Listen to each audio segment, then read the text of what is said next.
Një mëngjes zgjoheni dhe kuptoni se të gjitha frikërat që ju kanë mbajtur peng gjithë jetën, kur nuk kanë qenë të vërteta. Nuk është asnjë iluzion optik dhe asnjë mashtrim mendor, por një e vërtetë e thellë që mund ta ndryshojë përgjithmonë mënyrën se si e shihni botën. Frika sundon çdo aspekt të ekzistencës sonë. Shumë shpesh na pengon të veprojmë, na shtyn të dyshojmë në veten tonë dhe na bën të shohim probleme atje ku nuk ka asnjë. Por po sikur të ekzistonte një mënyrë për t'u çliruar nga ky mekanizëm, një mënyrë që disa shekuj më parë u zbulua nga një njeri që guxoi të sfidonte çdo konvencion dhe, për këtë arsye, u përjashtua nga komuniteti i tij. Në këtë video do të zbuloni sekretin e Baruch Spinozës, filozofit që ndryshoi përgjithmonë historinë e mendimit dhe që mund të transformojë edhe jetën tuaj.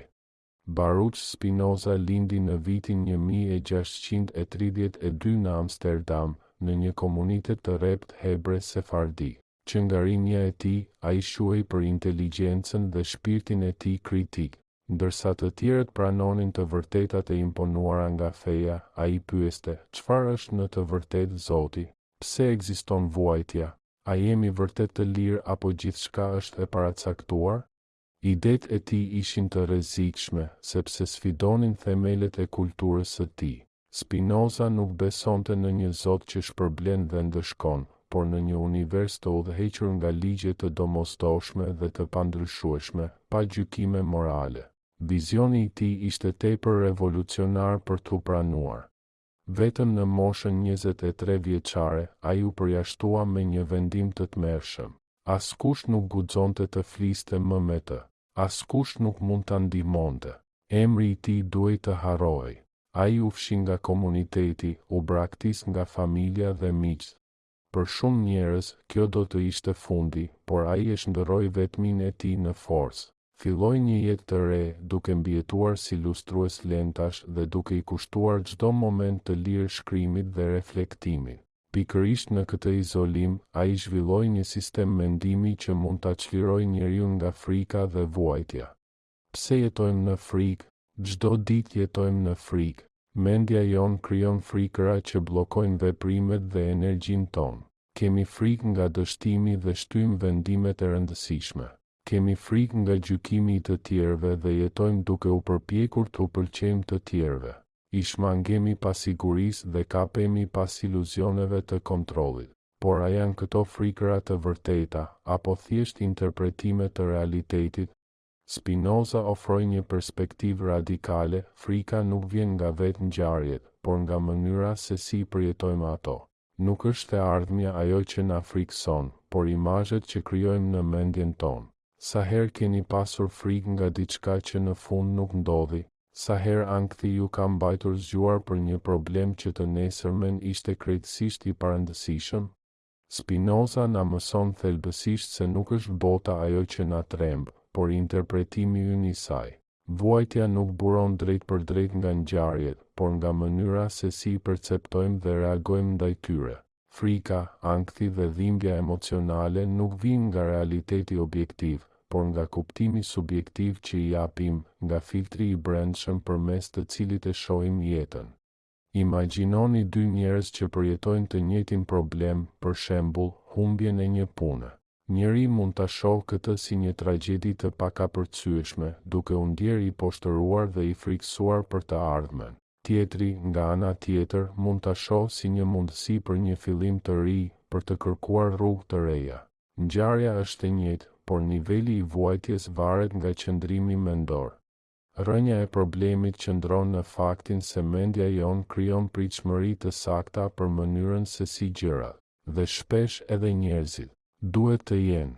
Kur realiteti nuk përputhet me ato pritshmëri, përjetojmë zhgënjim, dhimbje, frustrim. Pra, problemi nuk është tek ajo që ndodh, por tek refuzimi ynë për ta pranuar atë.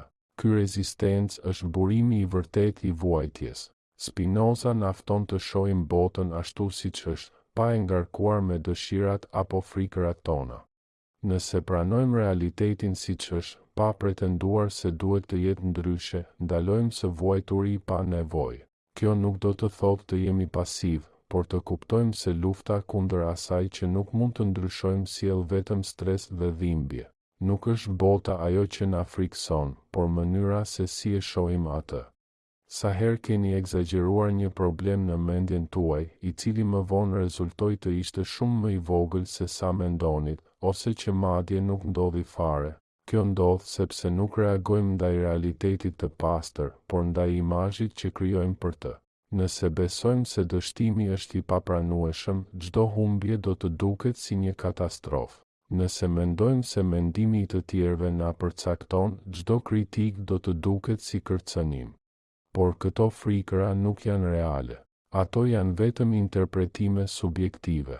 Filozofin afton të vëzhgojmë emocionet tona nga një distancë dhe të pyesim veten, a është vërtet ky një problem në këtë moment, apo është thjesht mënyra se si e perceptoj unë? Shpesh, kur kuptojmë se është mendja jonë ajo që krijon vuajtjen, pesha e shqetësimeve bëhet më e lehtë.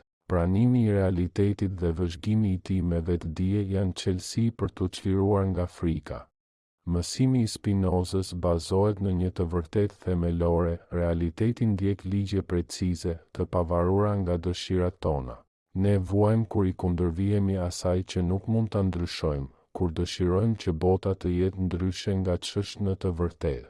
Por çfarë ndodh nëse, në vend që të rezistojmë, mësojmë ta kuptojmë atë? Çelësi i parë për të çliruar nga frika është të vëzhgoni emocionet tuaja nga një distancë, pa lejuar që t'ju mbizotërojnë. Kur ndjeni ankth apo frikë, ndaloni për një moment. Mundohuni të dilni nga mendja juaj dhe pyesni veten, a është ajo që përjetoj një kërcënim real, apo thjesht një ndërtim i mendjes sime? Mësoni ta trajtoni frikën si një hipotezë që duhet testuar, jo si një të vërtetë absolute. Shumicën e kohës do të zbuloni se është thjesht një iluzion. Çelësi i dytë është përdorimi i arsyes për të parë realitetin me qartësi. Mendja jon ka tendencën të zmadhon problemet, të dramatizoj situatat dhe të imagjinoj skenar katastrofik. Por nëse analizojmë me logjik atë që na frikson, shpesh do të kuptojmë se nuk është aq e tmerrshme sa mendonim. Të jesh i arsyeshëm, madje edhe i ftohtë në vëzhgimin e realitetit tënd, mund të jetë jashtëzakonisht e dobishme. Para se të kalojmë te çelësi i tretë, shpresoj që po e shihoni këtë video. Nëse po, abonohuni në kanalin ton dhe mbështetni punën ton. E tani, le të vazhdojmë. Çelësi i tretë është pranimi i asaj që nuk mund ta ndryshojmë. Bota ndjek ligjet e saj, pavarësisht dëshirave tona. Të ndalosh së rezistuari ndaj asaj që është e pashmangshme, do të thotë të ndalosh edhe së vuajturi. Çdo moment i shpenzuar duke luftuar kundër asaj që nuk është në kontrollin ton, është një moment i humbur nga mundësia për të rritur, për të vepruar dhe për të ndërtuar diçka të re. Kjo nuk do të thotë të dorëzohesh, por të ndalosh së harxhuari energji për diçka që nuk mund ta kontrollosh dhe të përqendrohesh në atë që mund të ndryshosh. Spinoza vdiq pa pasuri, pa njohje, pa ndjekës, por mendimi i tij i mbijetoi shekujve, sepse prek një të vërtetë universale. Frika dhe vuajtja nuk burojnë nga ngjarjet, por nga mënyra se si interpretojmë ato. Ajo që na ndodh shpesh ka më pak fuqi mbi ne se sa mendojmë. Mendja jon vendos nëse diçka do të bëhet një burg apo një mësim. Kur e kuptojmë këtë, ndalojmë së qeni viktima të mendimeve tona dhe fillojmë të jetojmë me qartësi. Liria e vërtet nuk është kontrolli mbi botën, por kuptimi i saj. Sa herë keni vuajtur jo për shkak të asaj që ndodhi, por për shkak të mënyrës se si e përjetuat. Sa herë ju ka bllokuar frika, vetëm për të kuptuar më vonë se kërcënimi ekzistonte vetëm në mendjen tuaj. Shkruani në komente mendimet tuaja dhe cilat frikëra dëshironi të kapërceni.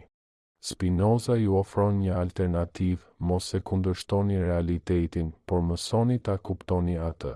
Nuk mund të kontrolloni gjithçka, por mund të zgjidhni si të reagoni. Mund të çlirohemi nga iluzionet që na mbajnë të bllokuar dhe të jetojmë me më shumë qartësi dhe paqe. Tani zgjedhja është e juaja. Do të vazhdoni të jetoni në frikë, duke ju dorëzuar iluzioneve, apo do të filloni të shihni qartë realitetin dhe të çliroheni një herë e përgjithmonë? Filozofia e Spinozës mbetet aktuale, sepse frikërat e dieshme janë të njëjtat edhe sot. Por sot, ndryshe nga e kaluara, keni një avantazh. E dini të vërtetën, dhe vetdia është një burim që gjithmonë do ta keni në dorë. Faleminderit që ishit me ne në këtë udhëtim. Abonohuni në kanalin ton dhe shihemi në videon e radhës.